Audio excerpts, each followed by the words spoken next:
Sana po magandang araw po sa ating lahat mga katambayan. At yan, meron tayong binili po ng mga alagang manok, bagong manok po. Ito yung nasa 2 to 3 months old na mga manok binili po natin. Pag bumili po kasi tayo ng mga ganito na kalaki, ay sigurado na po natin na malalaman yung mga babae at saka lalaki.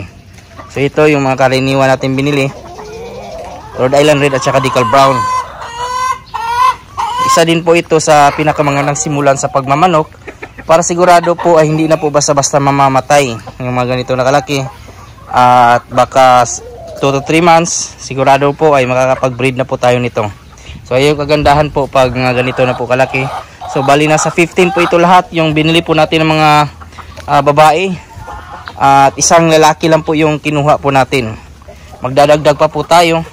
Yan yung lalaki na kinuha natin, no? Decal Brown. Yan, nakagala-gala lang po sila dito. Naninibago yung ating mga manok po natin. Kaya normal po talaga na hindi yan basta-basta lalapit po agad. Lalo na po pang maganyan. Pero pag nasanay na po ay wala na po magiging problema.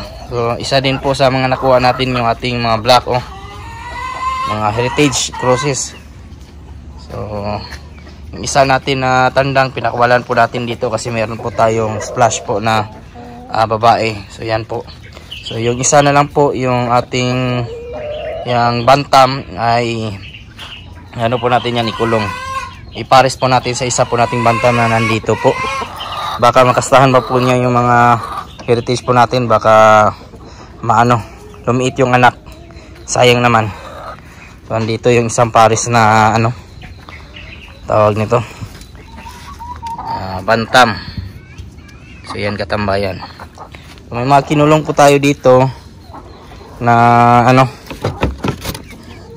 kasi may sipon. Papainumin natin yan ng Panamox Caplet mga katambayan maya o mamayang hapon bago tayo umalis. Ayan na, may itlog. Kukuliktahin po natin.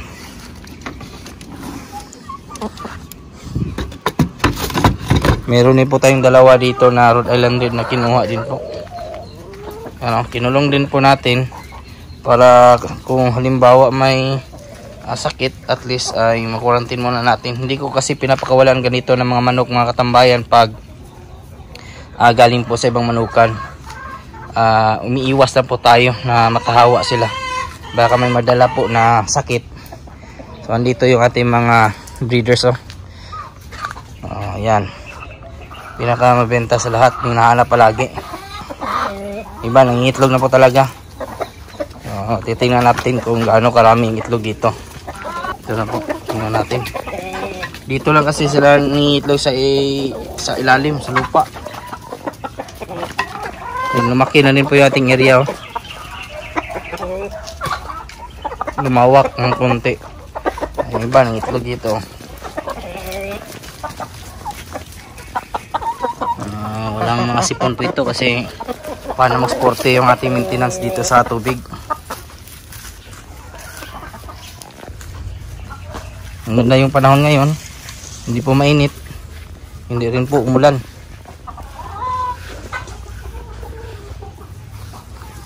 Aga pa naman, yung iba hindi pa po nakakapag-itlog. So tingnan natin dito, meron na to dito, sigurado yan. Ang isa pa.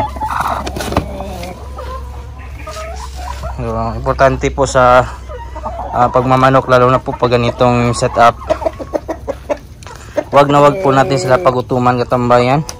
At lalo na po yung ating tubig, dapat hindi po maubusan.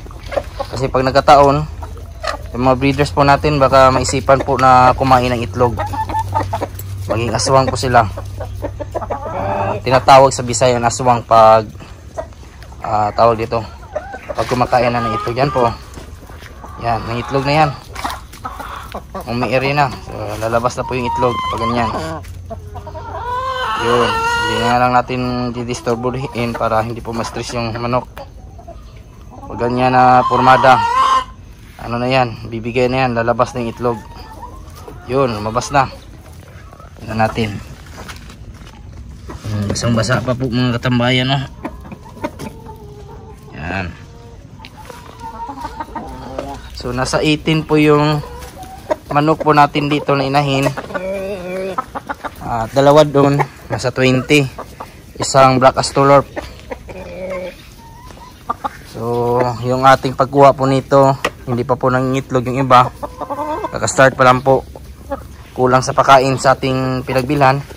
Kaya, it takes 2 weeks bago mag-start na mangitlog. So, yung nasa atin dito, nasa 8 na po kada araw. Minimum na nakukulikta natin sa ating mga Rhode Island Red. Kapag umabot pa po ito ng 1 buwan, maganda yung pakain natin, vitamins, sigurado po ay tuloy-tuloy na po yung pangingitlog.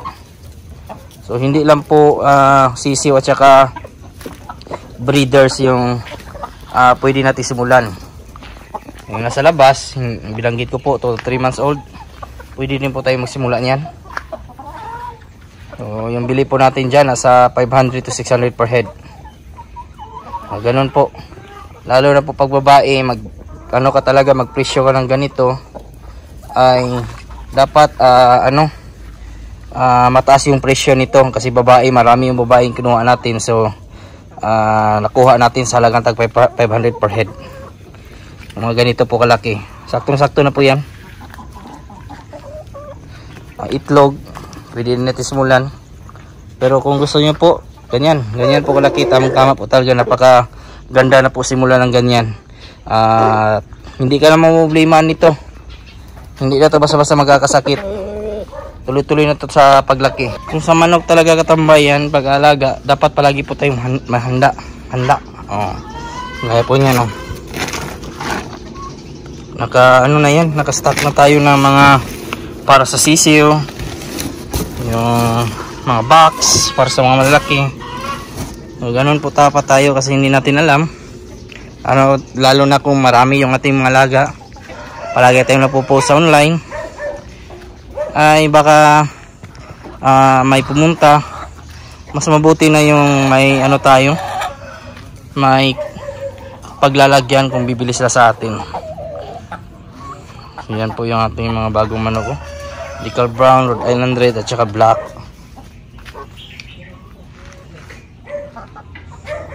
Magdadagdag pa po tayo. Ito lang kasi yung nakuha natin. Yun nga, naghanap po talaga tayo ng quality na walang sakit bago natin dalhin dito. So yung mga ganito pwede na po ipurga. Ganito kalaki, pwede na ito magpurga ng worms to go nito mga katambayan. Tabletas po yan. Iba tayo nakuha, RTL. So lahatan kasi nasa 500 per head ang nakuha po natin. Kaya may maliit, may malaki, kuridas na kumbaga. Sa ating sisiwan ay hahanda natin ito. I-flooring po natin. May mga kaming na mapipisa. So sisiguraduhin po natin na yung flooring ay may box karton. Iba natin sisiwan dito. Ang hina yung iba. So yan na po, malinis na po yung ating flooring.